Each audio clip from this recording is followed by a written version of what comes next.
This is the Lyndsay Stafford Show. All right, welcome back to the Lyndsay Stafford Show. I always get excited about every episode we do, but this one kind of goes way back. I have my friend Miriam Davis here with me today, and I think we have known each other for the better part of 8 or 9 years, probably. Yeah, it has been that long. Been in now. the same College Grove, Franklin area, kids in the same school district. And we also both mentor at the Entrepreneurial Innovation Center, so we have that commonality, which, by the way, some of the best people are there. I mean, seriously, some of the very best people. Miriam, like me, does some fractional work and not in the same space because I could not touch what she does. But we're going to get into some stuff. She's a fractional CFO and she has a CPA background. I'm going to let her tell her story. But we're going to get into some really nitty gritty questions that are going to be personal to several people that are watching or listening. So tune in because we're going to go through some real life examples that business owners experience that I firsthand have heard people share with me where they feel stuck or they're not sure about where to move. And we're going to get some free expert advice today from Miriam. So thank you so much for joining me on this beautiful, is it beautiful Friday? It was. It's Friday. Yeah, sure. Jim says sure. It's sort of beautiful. No, I mean, I don't know. We'll see if the rain holds out for the game tonight. We've got playoffs tonight at Page, right? Yeah. So Miriam Davis, tell us a little bit about who you are and what your business is. Sure. So Miriam Davis, as we've already said, my company is named MMR CFO Services. And so what I do is I'm fractional CFO, which you might have heard her talk about fractional. I get that question a whole lot. What is fractional? So that really is just part-time CFO, chief financial officers for lots of different businesses. Usually on a recurring basis where it's every month I'm meeting with them or even every week they're calling me and asking me about things. Could be a project if it's not sort of a long-term, but most of the times it is a partnership that's kind of long-term. Yeah. So I officially launched the business about 2 years ago. I had been in accounting and finance for, I'll admit, 25 years now, probably, and started off as a financial auditor working for a Big Four accounting firm and would go into companies that would hire us, like public companies that needed that needed to have an audit. And so we'd go into these big companies and look at their financials and how their businesses run and their internal controls and things. And so that was a really, really good learning experience. I learned a lot about just how different businesses run, accounting, finance itself, and then how to work with lots of different types of people too. That probably was a really good foundation for you to go into all different sizes of business. It was. And know what right looks like. I feel like we have that commonality. My time in corporate retail and big corporations that are functioning well, that have strong operations, strong brand imaging and presence, teaches you what right looks like. Yeah. And I think what you and I both have been able to do in our unique spaces is go in and take our expertise and all that learning from big businesses that are doing it right and help smaller businesses learn from that and execute. And they get to gain all of that experience. And expertise. No, I think that's exactly true. And I have heard a couple people, they just even maybe at the entrepreneur, some of the kids talk about how they don't want to go work for anybody else. They want to work for themselves. And I said, okay, like I get that, but it is helpful to work for other companies. So not just the accounting firm, but other companies that I was in their accounting finance department along the way. You get to learn things that worked. Yeah. And maybe learn things that didn't. Correct. And so just being able to bring that experience and now with my own business, I think was helpful. I can imagine. Yeah, you learn from that. And I think it's so interesting that that's the journey that God, put us through is you got to gain all this knowledge. And then it took me 20 years to gain all of that knowledge and experience. But now I'm able to go in and help businesses in a matter of months. Right. Because of that experience. And that's what you do as a fractional CFO. Right. Why would someone look at a fractional? I mean, I know this answer, but I want you to explain. Why would a company say, I want a fractional CFO? Right. So it's a really good question. So I work with businesses that all have an accountant or a bookkeeper. Yeah. But sometimes if a business has an accountant, they may not be getting reporting. They may not know their numbers. The person might just be, or the team might be paying the bills and invoicing customers, which is all very, very important. But for someone putting together the financials and really sitting with them and saying, here's where you are, and let's talk about where you want to be. Mm-hmm. So it just brings in another level of oversight in a way too, bringing in the experience of, and then also more analysis and more digging into future looking. Because I get this question a lot too, is what's really the difference in accounting and finance? And accounting is really putting together what happened.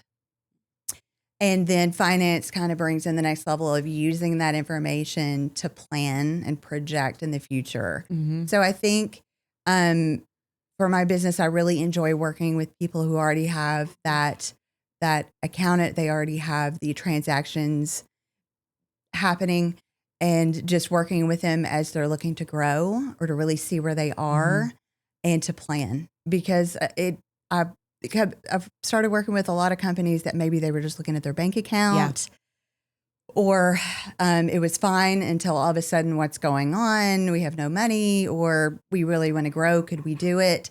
That's really where I step in as the advisor and just helping them to understand where they are, and we plan where they want to go, and help them grow. Yeah. And the difference between a fractional CFO and a traditional CFO, right. Talk about why somebody would choose a fractional role. So a fractional would be more for a smaller business. A CFO costs a lot of money, for if it's a full-time person on your staff. And so the great thing about this fractional space that more and more is the ability with working remote and being able to come in a couple times a week or once a month. That's because it's you're getting at a fraction of a cost. You're still getting the expertise and the advisor and the partner, but without having to pay a full-time salary. Yeah. And I think about that. Another perk to fractional, what Stafford Solutions does also with operations and branding, marketing operations, that you have, when you are a CFO for one company, you only have that company's experience during the time that you're there. When you work with multiple companies, you're able to see trends. You're able to see what's happening in the rest of the market. And you're able to stay ahead of things because you're kind of sharper as you're looking at multiple businesses versus just the one, right? And so I love that advantage. The other advantage with working with fractional role is oftentimes you or whoever's the fractional, I know this is true for us, I'm sure it is for you. It's not just you. There's other people that you're involved with. You may not be, they may be on your team, they may not be, but they're people that you are conversing with about business in a different manner because you are fractional. You're not full-time in one business. So you might be, having conversations that are going to better impact that business. And they're not paying for you to have those consultations or conversations, right? Yes. No, that's a really good point. And I don't know that I've really thought of it that way but it is very beneficial because you are meeting with different people, and every company has bankers and tax firms and attorneys. And so you're learning from each one of them, and maybe something happened and that wasn't great. And then you kind of learn from that going forward, or maybe they have a new system in place and you're like, wow, this is great. Let me tell the other ones about this new system or about this new expert in this field or advisor or something. Or you try something with one business and it works really well. And you're like, hey, listen, we just did this. This could be great for you guys too. I feel like we do that a lot. We're like, hey, we had a lot of success with this. I think it translates to this business as well. And that can be a huge benefit for people. Definitely. So I'm going to pull up my questions because we have some really good ones prepared for you today. I want to talk a little bit about many business owners think accounting equals bookkeeping and finance equals worrying about taxes. Okay. Yeah. What's the biggest misunderstanding that you encounter there when you think about your fractional CFO and the mindset of business owners? That's a good question. I think one of the misconceptions is that it is all about taxes. And even though that's very important, especially to small business owners, because taxes, what they're going to owe for taxes is really important. But I think sort of if I would differentiate sort of what I do with a lot of small businesses that have a tax CPA, which they still need, and we have to have them, but I try to work with them on a more current basis instead of maybe just twice a year. So that may be the difference is let's look at more things, not just where you were and how much taxes you owe, but actually let's take that and figure out, let's make a goal of sales, profit, what you want to take home. When do you want to retire? Because that's a lot of times the small businesses, I'll say we're so busy doing the day to day, we're not really planning for that. And the time goes by and you might be scrambling, or maybe somebody wants to come in. You want to sell your business or they want to buy your business, but you're not ready. That's what I found a lot too. That's one thing that a CFO could really help with, is to get you in a good position now so that you're exit ready. That's kind of what I've been talking a lot to my clients about, being exit ready now, even if you don't plan to sell or if you don't plan to retire for 20 years.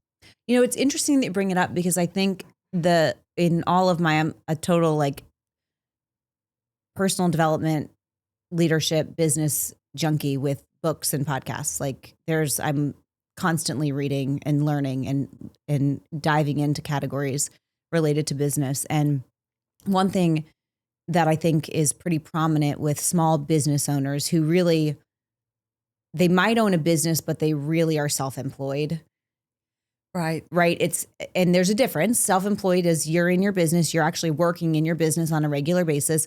If you own a business, you might be removed from that business and you might have a GM in place or, other folks managing the business, and you can go away for a month and nothing changes. There's a difference. A lot of small business owners, $1 million or less, we'll talk about that category because there's a ton of those, don't understand what they need to do today to prepare to sell their business when they get ready to retire and move on. Right. And I think what we find is business owners that don't do the preparation get to that place and they don't realize they don't have anything to sell. Exactly. Because they are the business and they've not prepared it to be sellable or scalable. And so there's lots of moving parts for that, right? Branding and operations we can help with, but the finance piece is super important to plan ahead. So let me ask you the question. I'm teeing up for the question, which is, for a business owner that knows they're not going to sell their business anytime soon, but they do hope that that's their nest egg, that they want to sell their business and bring some revenue in, that's their retirement plan. When should they start talking to you, and talk about a little bit about how you would have a conversation with them? Well, and I think fractional CFOs like me, we can tailor things to, some businesses I spend more hours a month than others. So I can work with business owners, even if it's just, hey, we have a lunch every month and we talk about things. It doesn't have to be, me spending a whole day a week with them and charging, $5,000 or something. We can tailor it around to those goals, but there are definite things to put in place now. Like I said, time goes by fast and you really need to be prepared years in advance. You need to have processes in place, written out, SOPs. You said you were right on. You cannot be the business. It has to exist. It has to exist separately, where if, when you sell or when you exit, it's not just about you. So that's really important. And then also you're getting your financial records in place, because anywhere it's going to look at least 3 years back at your financials, and just making sure that the bookkeeping is streamlined and the processes are working correctly there. But then also just being able to put them together. And one of the main things I work with my clients on is I don't just send them a report of income statement or, a balance sheet, but it's, what do these mean? Mm-hmm. Where do you want to go? And what do you do as a business owner operationally?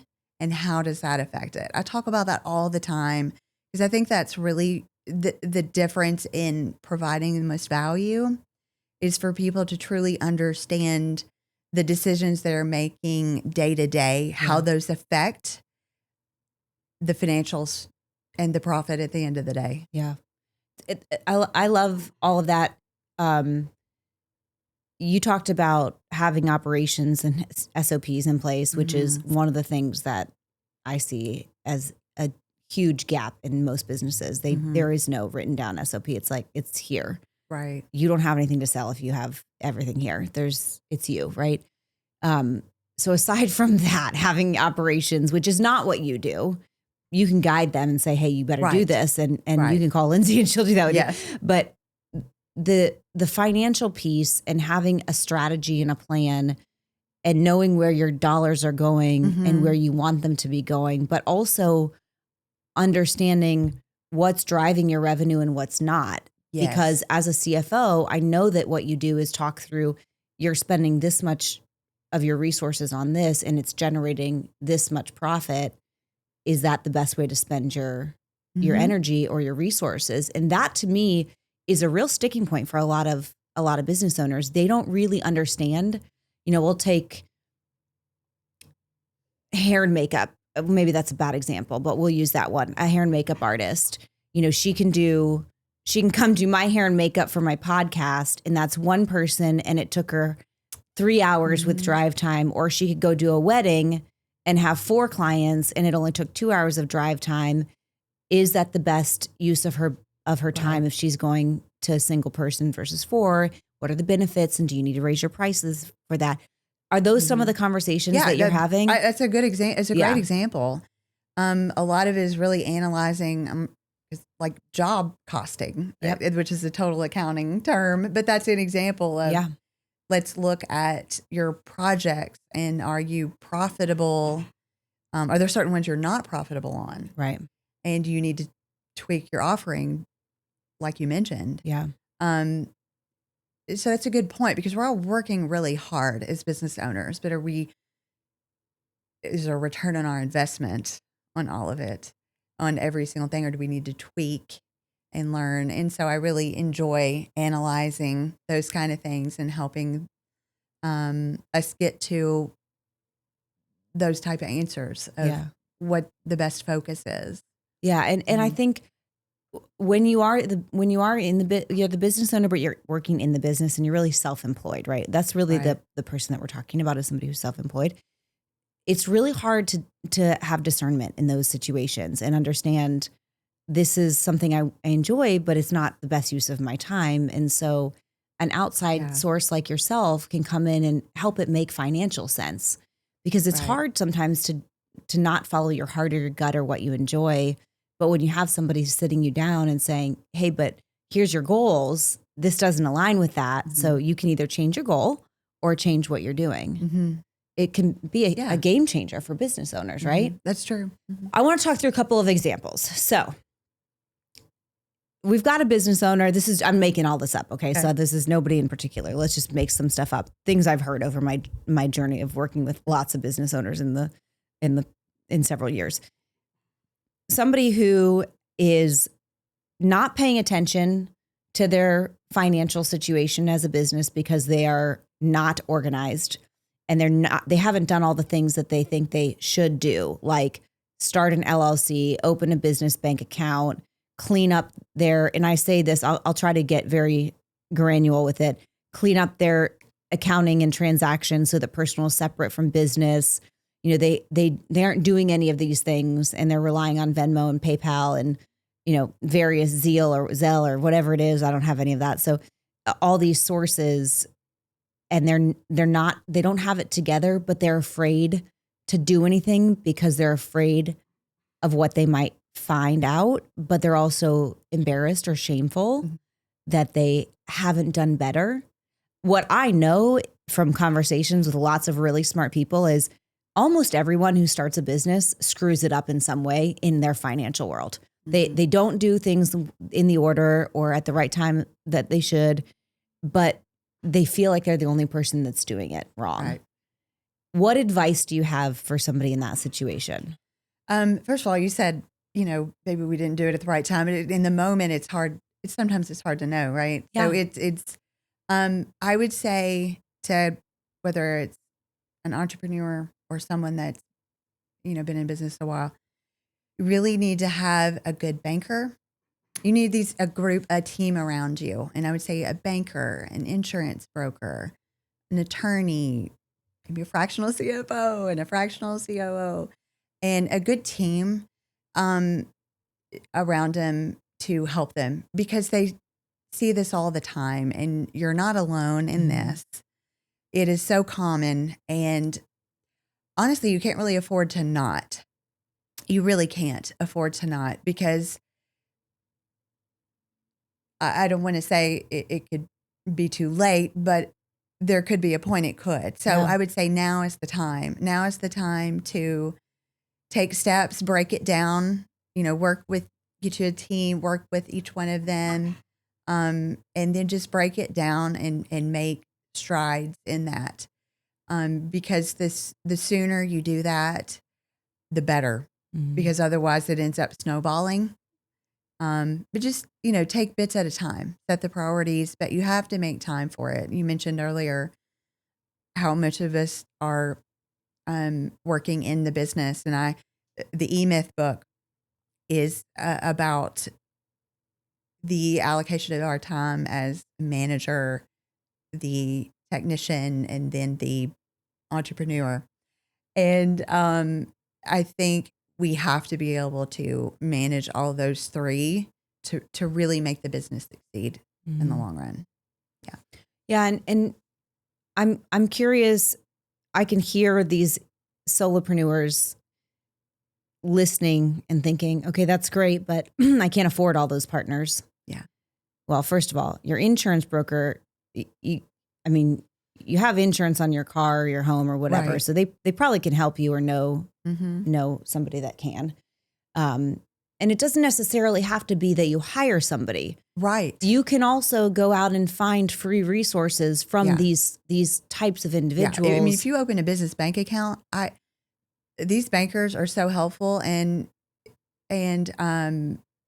will be your partner. And you call them and say, hey, this is what I'm doing. They're not going to be charging you necessarily, because I think they want you to succeed. So I think, like you said, a lot of them are, free. It's not like you're spending a whole bunch of money with all of them to get this advice that could be so helpful for your business. Right. And I think there is a place where you need to hire, a CFO, COO, you're not going to have, and a CMO is great, but you can't touch marketing if your operations aren't right. Like, marketing should not even be a thought of yours if your operations are disheveled.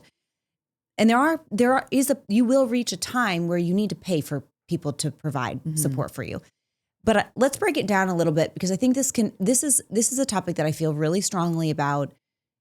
Entrepreneurs, I can't tell you how many I've talked to who are like, oh, I don't have anything organized. I'm a mess, and they're confiding that. I'm not going to say who it is, but it's like, I feel that pain, because you have to know where to start. So let's break it down. Like, you have to have at least a separate bank account. So the first thing that you need to do is go open a separate bank account for your business. Even if you don't have an LLC, get a separate bank account and keep things clear. Okay. So that's first checkpoint. Do you agree with that? Yes. Okay, so that's from number the one. beginning, keep things separate. Number one, do not use PayPal, Venmo, and Zeal for your transactions. If you do, keep it separate as a separate account for your business account only. Yes. Basics. Yes. Basics. And,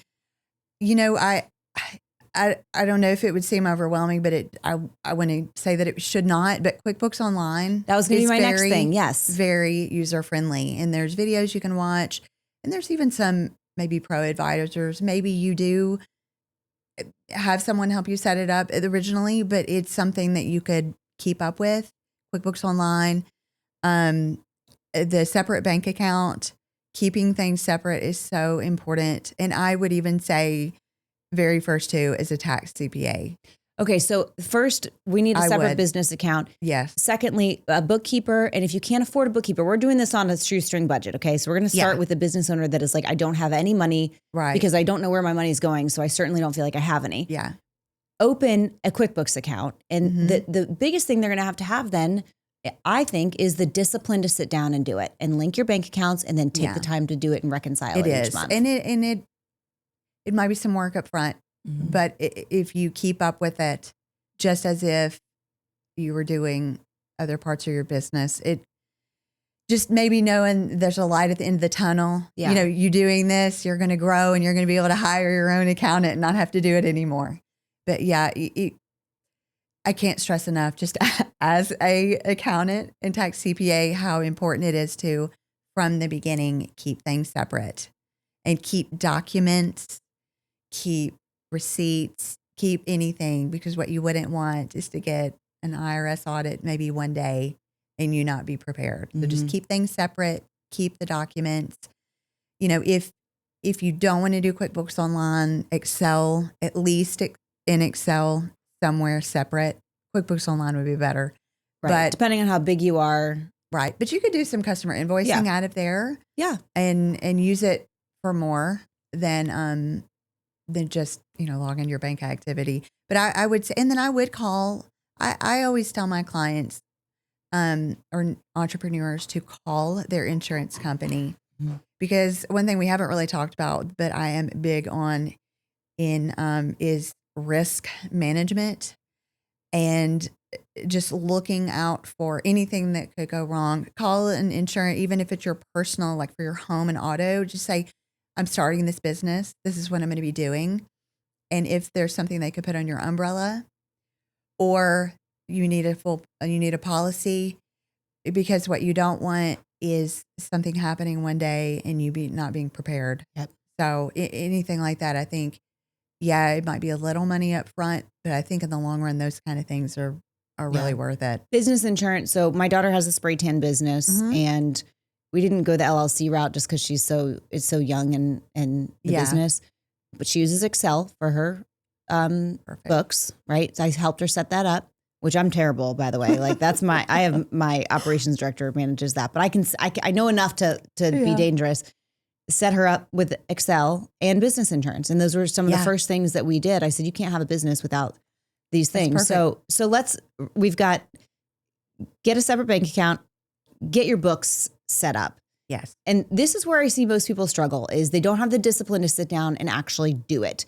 And here's my best advice. And I'm going to guess you'd back me up on this. If you're not going to do it, you need to hire someone to do it, because it has to be done. It has to be done. It really does. Because unless this is a short-term thing for you, your plan is to create a business and go with it long-term. And this has to be done. Yeah. It has to. It's now or later when that's, a lot more work. And it's just, you don't know what you don't know. So you just need to do it. I have a great bookkeeper. Vance Hester with Connection Bookkeeping is amazing. He is absolutely incredible. And you know what? He's the kind of guy that if you're listening to this and you're like, I just want to hire him to help me set up an account, he will do that for you. Yeah. So don't feel like you're lost or like you have to invest big money to get help.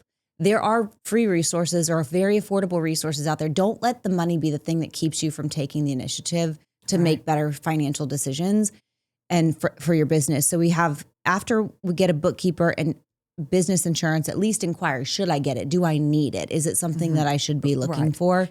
Yeah. Then after that, what's next? Well, the question is always, at what point do I set up my own entity? And I'm not a lawyer. I'm just going to go ahead and caveat that. But if you really plan on doing this for a living, it cannot hurt. LLCs are easy. People talk them up a lot because they're kind of easy to create, and it's $300 to create. Yeah. I think it's $300, and then it's $300 a year. Yes. For filing, and then $50 for the state for filing, I believe, or $50 for, it's about $350 a year. Right. I think. And then after that would be creating your own identification number with the IRS, which is free. Yep.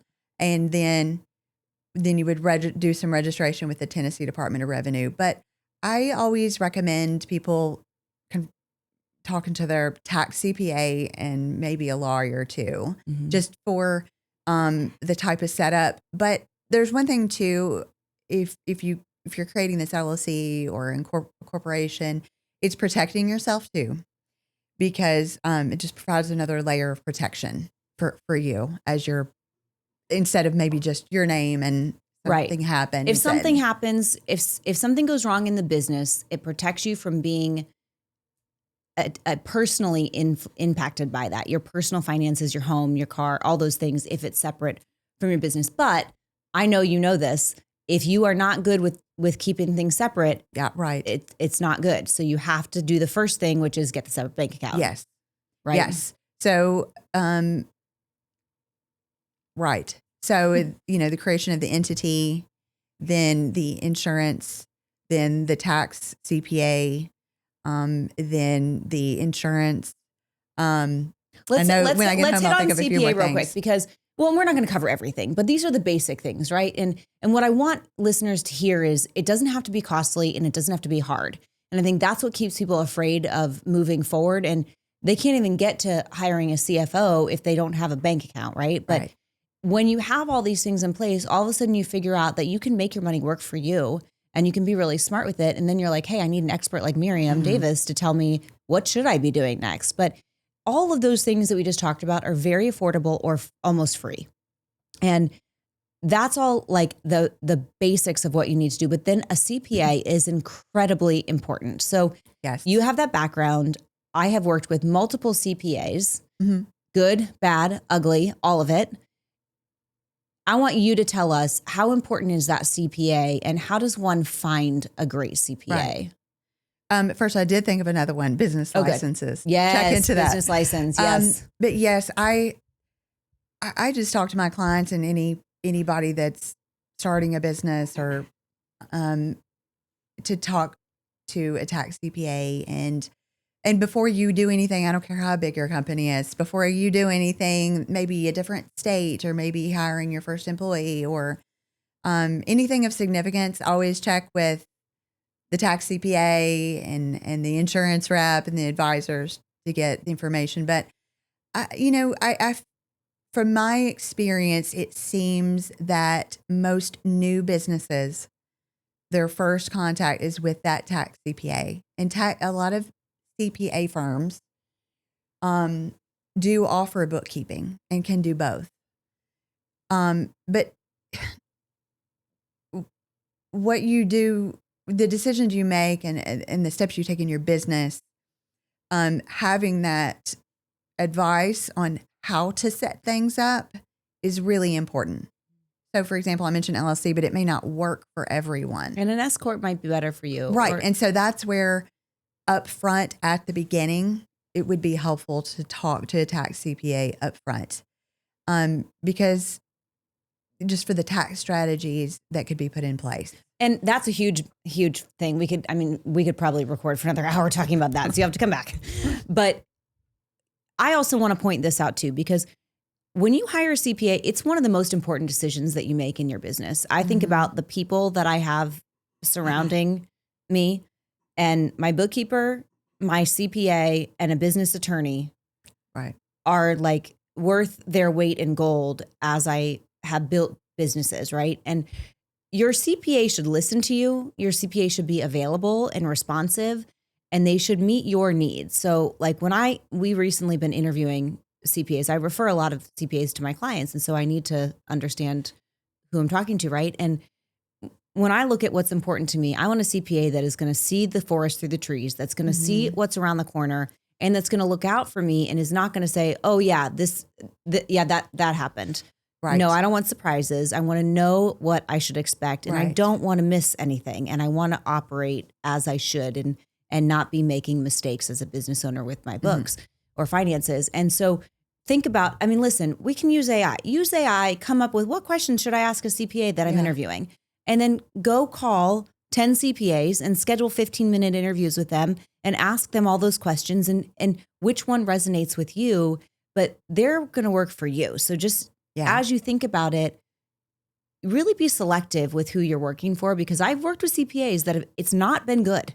and they have not had the heart of a servant, the heart of a servant leader or a teacher. And they've been kind of, not great. And you gotta vet that. That's a very important person in your business. Yeah. And I would say one question you could ask is trying to find one that, that does work with you throughout the year. So it's up to you. Number one, if you know you're going to have a change, if your business is doing something different than it's done before, you need to give them a call. But then ask and try to find one that will reach out to you at least a couple times a year. Hey, how's it going? Can I see maybe how much you've made this year? Let's maybe talk about strategy. Just because what you don't want is all of a sudden April 15th and hey, you owe this amount and you were just unprepared. But so one that's going to be a partner with you and try to work with you on the decisions you make is very helpful. That's really going to care. And I love the point you make about working with you throughout the year. When I was interviewing CPAs, one of my questions is like, how involved are you going to be? Because I meet with my bookkeeper biweekly. I mean, he's incredible and does a ton of work with me. And so we meet biweekly. Well, I want my CPA at least quarterly in meetings with us. I think that's at a minimum, it's quarterly. No. And honestly, my preference is that it's every other month that we're looking at stuff together, because you go too long and you can miss a lot. Now, when you're just starting out in business and you don't have a lot of changes, quarterly is certainly sufficient, and maybe even by annually would be fine. But that person that you hire is super, super important. So Vance Hester with Connection Bookkeeping is an incredible bookkeeper. He's got some CPA connections, including the ones that I use, that you can reach out to him. If you're listening to this, he doesn't work just in Tennessee either. So Vance can help you find those people too, if you're looking. But, I think embarrassment of like, oh, I haven't done it. I haven't kept up with it. It's keeping people from taking those first steps. And so I want to encourage listeners that if that's where you're at, and I'm really tailoring this to that client right now or to that business owner right now, because I think it's where a lot of people sit, and just take the first step. I mean, when I worked for an accounting firm, a local one in a smaller town, we would get shoe boxes full of receipts. So they have seen worse. So do not be embarrassed. It is so common. I'm a CPA and I don't do taxes, and that's how much you have to keep up with it all the time. And I don't even, want that to be my specialty, because they're great at it and they keep up with the laws and changes, and that's what's so important. So do not be embarrassed. Reach out to them. They've seen it all. Now, where can listeners find you and all of your resources? Yeah. Because I know you've got a website. I do. mmrcfo.com. Okay. And they can email me, Miriam, Miriam, at mmrcfo.com. I'd be happy to talk to anybody, even if they just want to meet for coffee or lunch, to say, hey, here's where I'm at. What would you say about things I could be doing? If they don't feel like they need the fractional CFO work right now. I love working with people. I love working with businesses, and it's very fulfilling to feel like I'm making a difference and helping people with their businesses. One thing I love about you is that you really just have a heart to serve. And, we both do work at the Entrepreneur Innovation Center, and the folks that serve in that space really have that heart, right? Yeah. And so I think your point of, maybe you're not ready for a CFO today. Maybe you're listening or watching this and you're like, well, that's great, but I don't even have my stuff together. But you hear it and you're like, I think I'd like to get her advice or her opinion. Don't hesitate to reach out to Miriam, because there might be a day in the future that you are, and she's not doing this to say, I want to sign your business. She's in this to help people. Right. And that's one of the things I operate the same way. Like I'm going to give free advice as much as I can. But I do want to ask a couple of quick questions before I let you out of here. So we've had a lot of great dialogue. And I said, I have 24 questions. We're not going to get to all of them. And we certainly didn't. We decided to go down a different path there. But I do want to know a book or a podcast that you've read that you would encourage people to listen to that's helped your business. I like the E-Myth. Okay. And Good to Great. Those are both really Jim good Collins. ones. Yeah, great. And Jim, my producer, is nodding his head about E-Myth, and I haven't read that one, so I guess I need to. This is a great one. What's a financial habit that you personally hold that helps keep you sharp and grounded? I guess one thing would be just looking at it every week, like kind of like what we mentioned, where you're monitoring it and you're really kind of grounding yourself of, oh man, I need to cut back here or cut back there, or just really knowing where you're at and really just being aware and involved and not putting your head in the sand and ignoring. Right. Yeah. Right. I would say we got really disciplined. Like we have a company credit card, personal credit card, and that's all we use. And I don't even know if I have a debit card somewhere. I mean, I think I do. It's probably like somewhere in the safe or something, but streamlining what you use because you can keep really good track of it. Yes. I monitor the credit card bank, all that daily. I literally, and I'm glad to say that I do. I had a fraud, $2,500 fraud of a hotel on a card. And if I had gone weeks without looking, or even a week, I might've missed it. So, I think that daily discipline of staying on top of something that's important is a great best practice there. And just speaking of what we talked about earlier, you can link your bank activity and your credit card to QuickBooks. And then it brings it right right in, there. and then you just kind of scan it and look over it and put it in the right place. And drag and click. And honestly, I was telling somebody earlier, if you can just give yourself 2 hours a week and say, I'm just going to work on my finances, 2 hours a week, I'm going to be really disciplined with that. It's going to pay you back. It will. And that's not that much. It's really not. If you make it a habit. Right. And it's making the habits. And then you just go back to habit stacking and, figure out how to Atomic Habits is a great book to read for that. Yeah. Okay. So if you were not a fractional CFO helping companies grow, what would you be? I know this because I say it all the time as a joke, but I said in my next life, I went to play the electric guitar in a rock band. I would not have guessed that. What I do now versus that. So, do you play the guitar? No, not at all. I love music and I love going to concerts, and I've thought, maybe I should just now take guitar lessons. Why not? I started taking golf lessons. Okay. And tennis lessons with a group, but golf lessons. And honestly, I've discovered something that I actually really enjoy. I'm not great at it, and it's really hard. Yeah. But it makes me a lot better. I love that. And we need other things besides just working. And our business. And then your children are, you're an empty nester. So. I am. I know. So it's been a good time to really focus and try to grow this, because one is graduated from college and one is a sophomore in college. So I know. It's unbelievable. I know. It goes by too fast. It goes by really fast. Okay. Last question. In one sentence, what's your message to business owners listening? We talked a lot about this, but are afraid their finances are too messy to fix. How would you summarize your advice?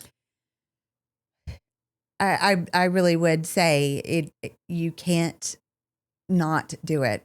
You will not succeed unless you take control. And it is overwhelming, because I've helped some businesses and to really rebuild everything.